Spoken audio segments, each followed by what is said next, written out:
Good morning. Throat went to it then. So, long wonder here. It's been a while since I've done a video. I think it's just because been so busy and with a lot of things obviously going off in my life. So, regards to like mental health and things like that, which I won't go into, but sometimes you have to get away from the camera and videos, etc. So I got to a stage where I couldn't be bothered. I just wanted to get out to clear my head, and I just couldn't be bothered to do a video. So I do apologise that I've not uploaded anything in a while, but obviously I will do as much videos as I can and try and finish my modules off. So at one stage I was just going to close my channel for good because my heart wasn't in it anymore.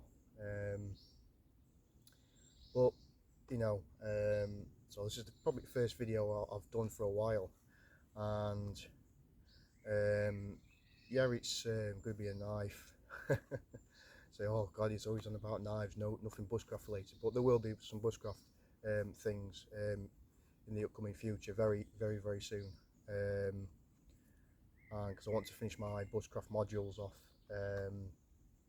That's one of the things I really want to get out of the way, so to speak, because I've been on about it for so long. Anyway, less talking. So I've acquired this, which I'll show you. Okay, so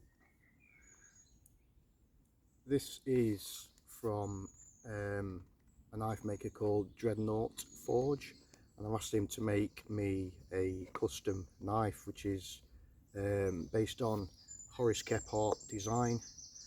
I won't go into too much detail about Horace Kephart. Just go and Google it, find out who Horace Kephart is. It's a guy who left everything behind in the city in the late 1800s, early 1900s, around the 1920s mostly, and he designed his own knife called the kephart, and this is basically based on Horace Kephart's design. This is by Dreadnaught Forge. This is not going to be an in-depth review. This is going to be just the first impressions, okay? And a few specs. I have used this. I think I've used it for about 10 minutes the other day. But this is the first time I've actually taken it out. Out. So I'll make my camp in a minute. So yeah. So this is it. Do a close up. Really high quality finish.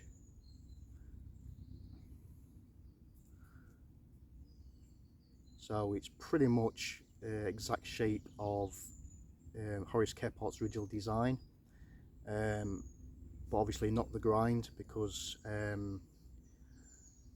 obviously you need to keep the costs down, and I'm not too sure if anybody can actually pull that off. The original Kephart blade, which I've gone into before on one of my other videos on my channel, was the grind on the original Kephart. His knife was what's called a double convex, and to achieve a double convex you can only pretty much do that by hand. It's pretty much impossible to do it on a machine.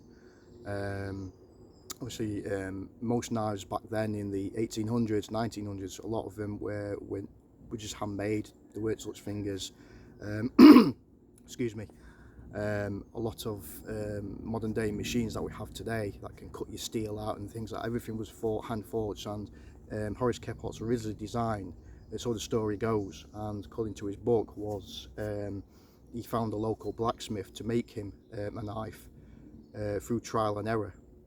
So again, I won't go into too much depth. Just Google Horace Kephart and find out as much as you can about him.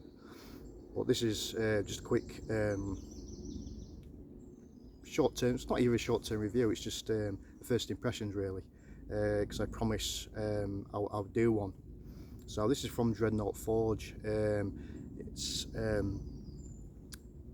I got this design for Dreadnaught Forge for a while now. is very popular, and basically the backlog for his knives, it's quite substantial. So I was waiting quite a while for this, but it wasn't his fault. It's because obviously with Brexit and things like that, it's really difficult to get the steel in, especially in the size that I wanted. So it's not his fault that this was put behind a little bit, and obviously had a backlog as well. So I requested this probably very late on, but here it is. So the specs, I think the blade length is around 5 inches. I wanted to keep to the original kind of size, blade size, because the Kephart's original knife came in different sizes. I think one was 4.5 inches, and the biggest one they did was 5. I wanted a 5-inch, but because I like my 5-inch knives, because you can do a little bit more bushcrafty kind of things with it. I'm not really too keen on knives that's too small for a bushcraft knife.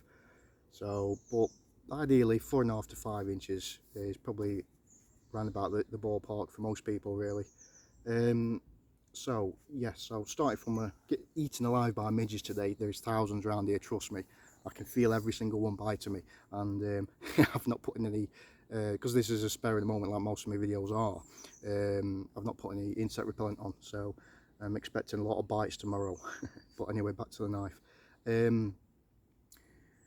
If I remember rightly, I think these handle scales, I think it's African blackwood, but correct me if I'm wrong, if I got that wrong, if he's watching my video. It's very similar to bog oak, and I think bog oak is what I originally wanted, but it's just getting hold of it. But this is about as close as you can get. It's really strong, robust wood. I think these are stainless steel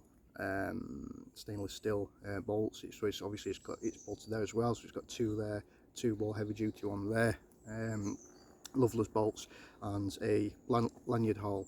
Not so keen on lanyard holes, to be fair, because to me it doesn't really serve any purpose, because obviously with a knife like this, you're not going to be doing any chopping or anything like that, because it's not what it's designed for.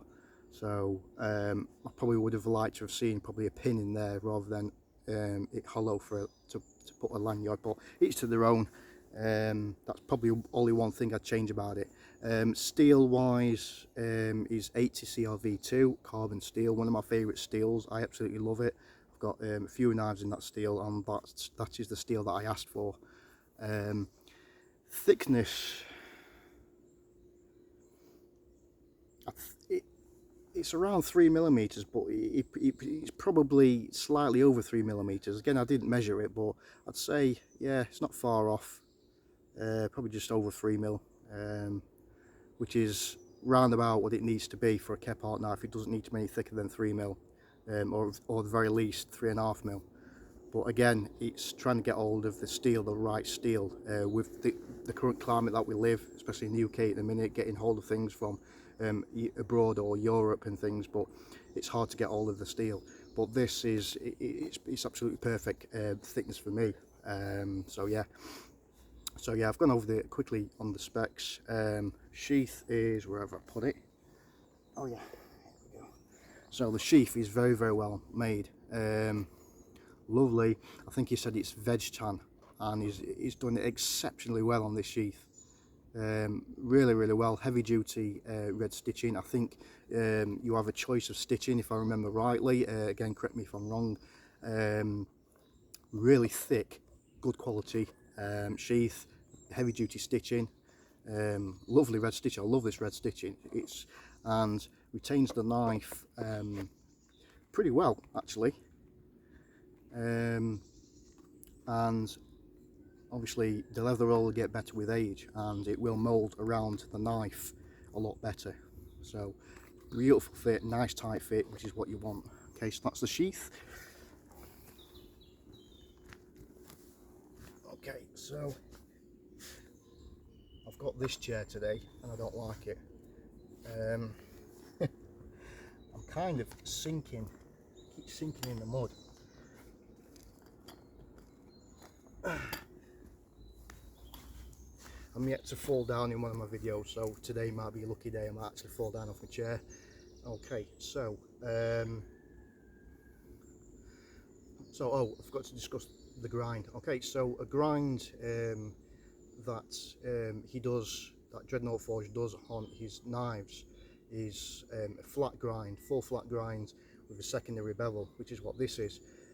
But I think if I remember rightly, I asked him to just slightly modify the edge, so that there is, it's hard to see on camera, but there is kind of a bevel, and you can see it in light or you can feel it, and that's there for a reason, because that's what I asked for, because it makes it a little bit better slicer for me, and just slightly stronger as well. The grind's absolute spot on. It razor sharp out of the box, and everything seems to be symmetrical, which is good, because a lot of the times when you ask for custom knives made, now this is the beauty of custom knife work, is occasionally you do see imperfections, right? But to me, that's not a bad thing. To me, that's actually a plus, because you know that you're getting one that's a knife that's been handmade, and not just manufactured from industrial scale on machines, etc. So any custom knife that you have, there will be slight imperfections, and this is no exception, but to say it's handmade, I mean, it's absolutely spot on. I think the plunge line is just slightly out, but it's nothing to grumble about.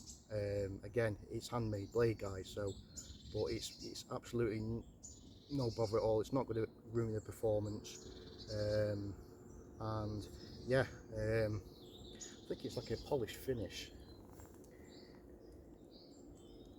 I'm just going to swap this blade a minute.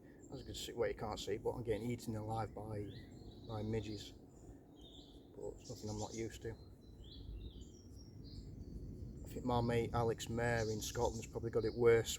Midges in Scotland, they are the worst, trust me. So I'm not too bothered about it. So yeah,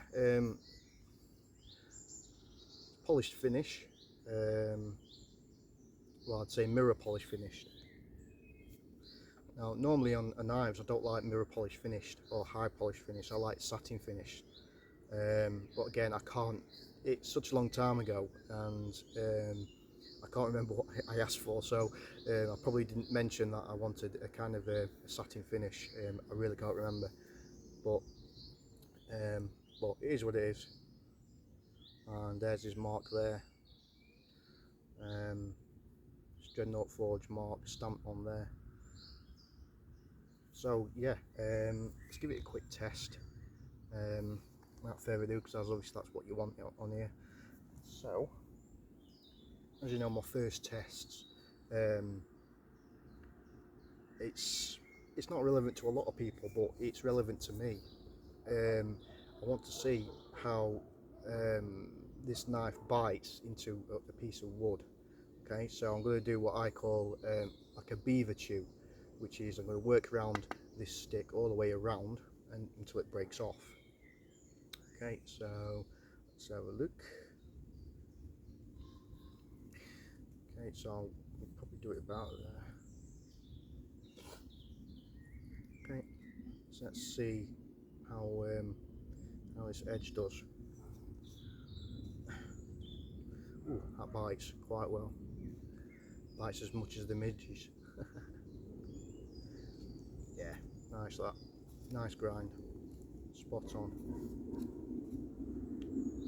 Yeah. And this is like a semi-hard wood. It's not too hard, but hard enough to challenge the knife. I can feel all the midges all over my arm, my forearms.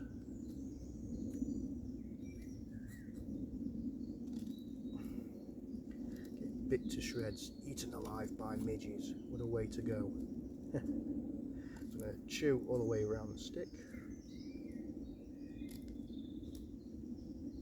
do a close-up in a minute and show you how deep it can bite.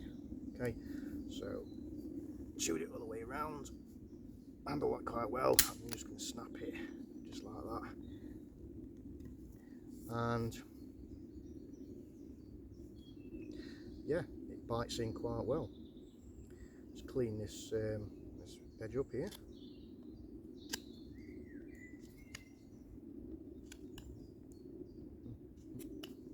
You go down in the woods today,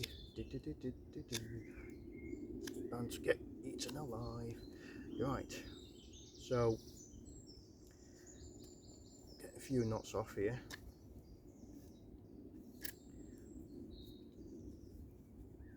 Now, flat grind blades are only as good as the grind that you put on it. Okay, so for me, if I'm using a flat grind, the apex, as I say, the bevel has got to be just slightly higher than normal, because a lot of the flat grinds are too shallow, and it makes cutting, biting into wood really difficult. So again, that's another thing that I asked for. So slight change on the bevel, and it works quite well. Don't want this bit on, so let's see how it handles that.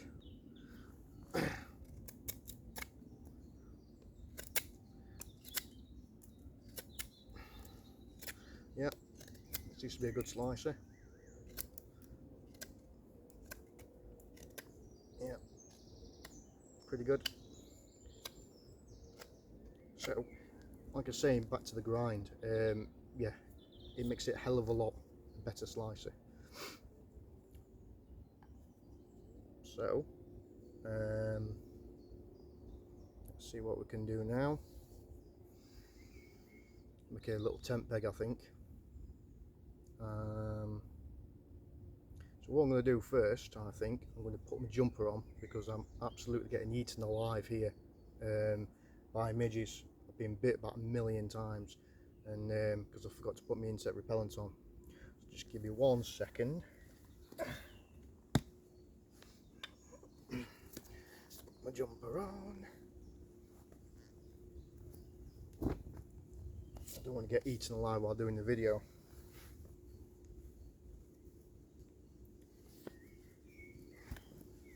The midges and mozzies this year are out for blood, out for my blood. They're out for my blood. They're always out for my blood.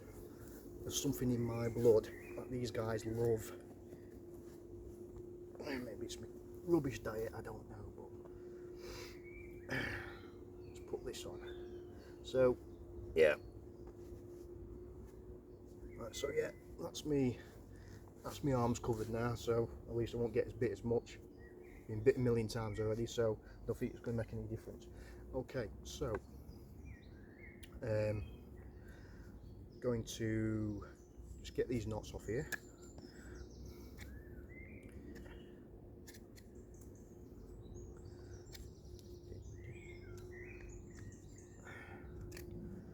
Okay, and we've flattened this area out here as if I'm making, I don't know, a tent peg or something.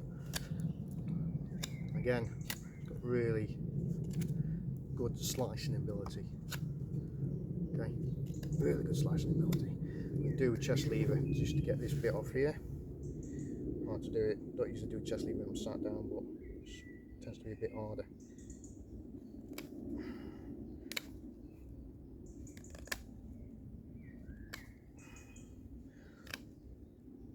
Yep. Awesome. Right.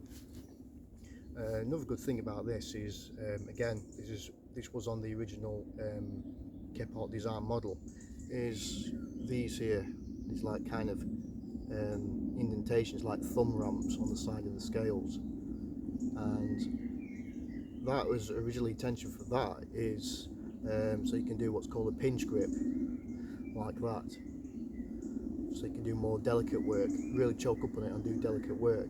So it really assists in pinch gripping, and also assists in chest levers. So you can put your thumb there, you can just show it there, see, indentations on both sides. So you can really put your thumb there.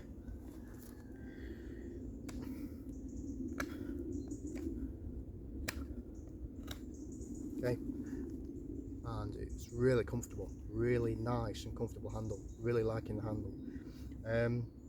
So what's it like in notching? So I'm just going to do a notch here. Show you close up on the camera.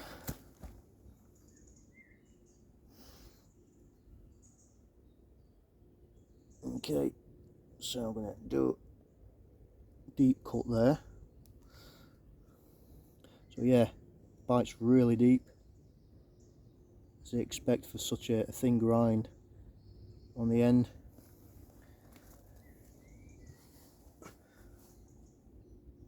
And when I'm testing knives, especially bushcraft knives, I tend to do the same thing, if you've noticed on my videos. So I'll do my larger knives that's designed for hard work and chopping and batoning and things like that, and I'll do knives like this that's more for the softer things, like your basic bushcraft and making things, which is what this knife was designed for. And you know, kephart use this knife for everything, for skinning, bushcraft, chopping vegetables up. So if you read his book, it's really good, where when you use a knife like this and what you used it for, and it really comes into its own because of that classic kephart straight shape, that spear point. So back to this. So take a piece of wood out there. Look. Like that. On camera. There we go. So I'm not the best camera man in the world, as you know. So I'm using my phone. Okay, so kind of a notching, and this is why I wanted a slightly higher grind on the flat grind, for things like this, to get the wood out. So it's like a bit of a push down on there, the material is removed straight away, because if this was too shallow on thicker sticks, when you go to push down to remove the materials when you're notching, it doesn't bite as much. So that's why the grind needs to be slightly higher. So yeah, that's pretty good. End up falling over soon. So just see how deep we can go with this. Really comfortable handle. Loving this handle. So comfortable to use for long periods as well. I can't imagine I'm going to get any hot spots from this. It's the right shape, everything. Just test the tip area a little bit. Yeah, tip is wickedly sharp.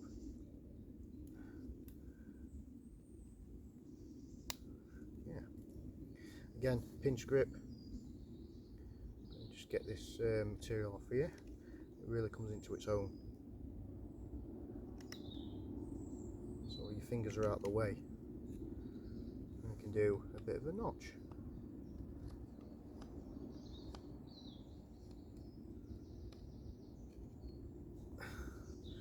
Okay, so I've got a bit of a notch there on the stick. It's pretty good. And again, I'm going to cook this down. This is obviously test edge retention as well, so I've done a bit of carving on it. So I'm going to cut this down further. So again, I'm going to do a beaver chew. So see how deep it can go, using the thumb as a guide. Again.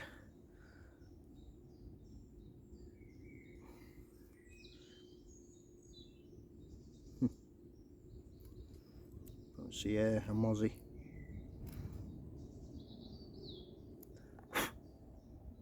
Bye bye, Mozzie. If it's not midges, it's Mozzie's trying to bite me. They absolutely love me here. This is why I prefer winter when it's cold. No bugs about. So, but yeah, you can probably hear that biting in. How well that bites in. Really, really well.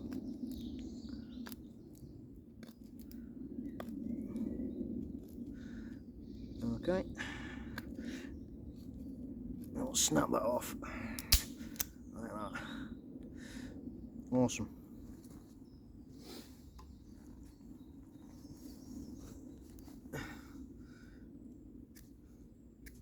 Just clean that bit up there.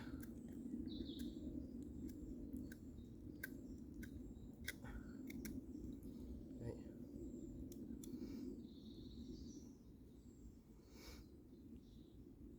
It's very bitty, this wood. So again, handle, the ergonomics on the handles is spot on, really good. Really comfortable. I can definitely use this for long periods, no doubt about that. Okay, so I'm just going to do a point. Let's see how well it goes through this. Yeah, it really slices well. Just, yeah, get the camera.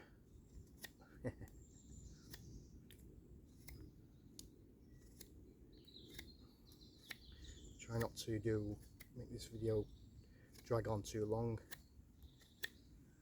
but as you can see, no problem whatsoever in carving, none whatsoever.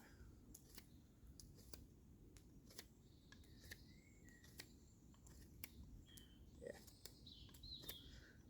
and obviously because it's a flat grind as well, its purpose is for slicing, and it does that really, really well. The slicing, so it's not so much a push, it's more of a slicer. Obviously, it won't be able to do a push cut as good as a Scandi, but it's not what this grind's designed for. It's designed for slicing. So yeah, here we go. A nice point, no problem whatsoever. Okay, so one of the things I asked for as well, which I put on all my knives, is that it's got to have a sharp spine, because I like to shave bark off using the spine, or if need be, if I've got a ferro rod and I misplaced a striker, at least I know I can strike a ferro rod. But it's mainly because I like to scrape bark. So got some birch here. Let's see how sharp this spine is. Not bad at all. I'm going to put my thumb there, which is what its intended purpose is.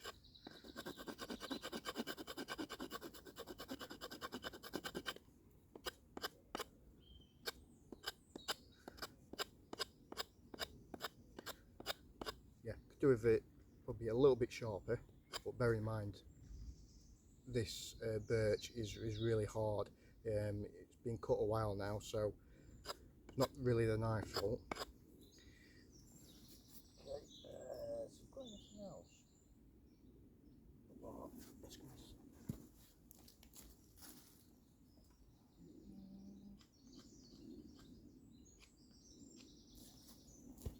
right, get some different wood.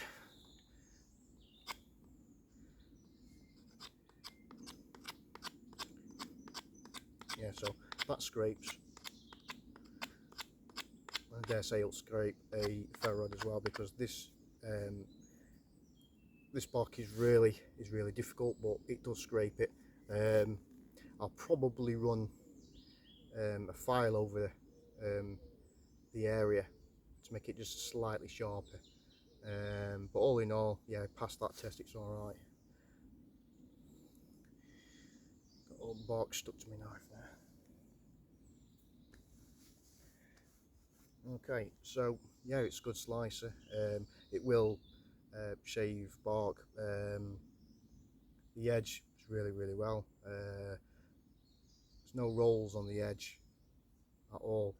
So I'm not going to be doing any chopping with this because it's not a chopper. Okay, it's just purely just a bushcraft knife. That's what its intents and purposes was, and there is a bit of weight to it, but I wouldn't use this as a chopper. Now, because it's 80 CRV2 steel, you can baton with this, but again, it's not what this knife was designed for. So if you want to baton with this, which I'll show you, make sure it's no thicker than that, or at least no thicker than your wrist. Okay, any thicker than that and you're really pushing it with a knife like this, it's not what it's designed for, but it will process a bit of kindling from something like this. So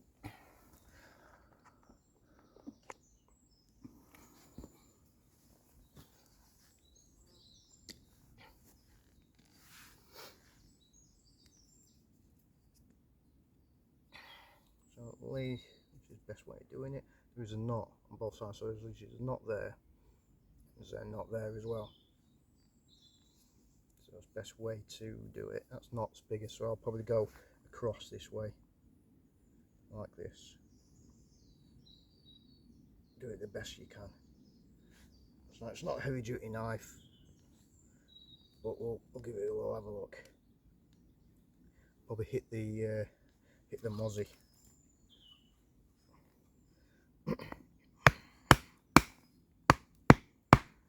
Okay.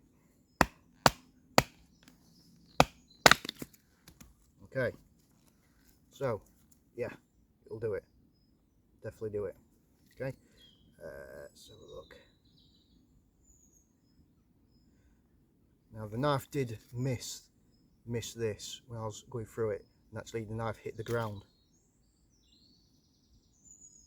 but no damage on it, which I'm expecting no damage to it because obviously it's good steel, 80 CRV2, and 80 CRV2 steel can take a bit of a pounding. So yeah, definitely baton with it as long as it's no thicker than your wrist. Okay, which for any standard size bushcraft knife, you shouldn't be batoning with a small knife anyway. I don't see the point.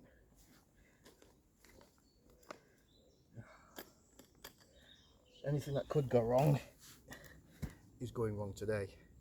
So the chair's giving up on me. I'm getting eaten alive. So there's probably punishment for not doing a video for you guys. Okay, so what about this? Right, so look at that. Okay, so let's test to see if the edge is still good. Could do like just a bit of a feather stick, but I'm going to do it with it elevated, and that shows me how sharp the edge is. Like I say, I don't usually do feather sticks this way, but I do it on video this way to show you guys because it's harder to do. Okay, so let's have a look. Get the right angle. Again, this is a slicing knife, not really a pushing blade. Yeah, she does feather. Yeah. I must point out it's the wood, not the knife. So I'm going to just do a bit of shaving to get a nice straight edge. Okay.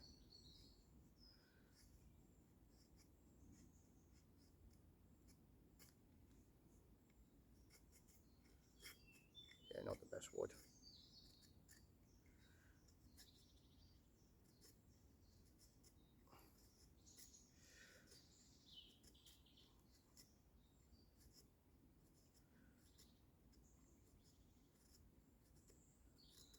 So not the best feather sticks because obviously I'm elevated.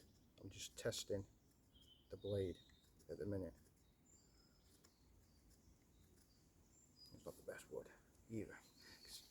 that's dry, but it does do it. Definitely does it. If I wanted it to.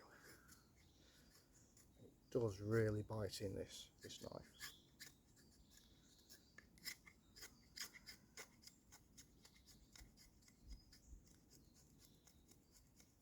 So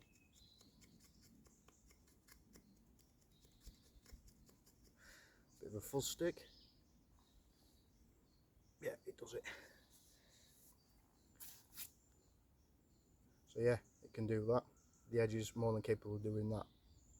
Okay, so like I say, this is just a first impressions. I'll do a longer review on this when I've had it. We've been using it for a while, but all in all, I've used a few kepharts in my time. This is probably the best one I've used so far, and I will do a updated review when I've gained a bit more experience in the field with this type of knife, to see how it holds up, and then I can obviously test the edge retention and the ease of sharpening and things like that. So yeah, first impression so far is a cracking knife. So there we go. This is the kephart from Dreadnaught Forge. So the quality is second to none. Really impressed so far, and look forward to doing the updated review, long-term review. So this is me, lone wanderer, getting bitten, getting eaten alive by mozzers and midges. Yeah, so signing off. So hope you enjoyed this quick review on the Dreadnaught Forge kephart. Yeah, I think it's going to be a brilliant knife. So signing off, getting eaten alive again. Catch you later, guys. Thanks for watching.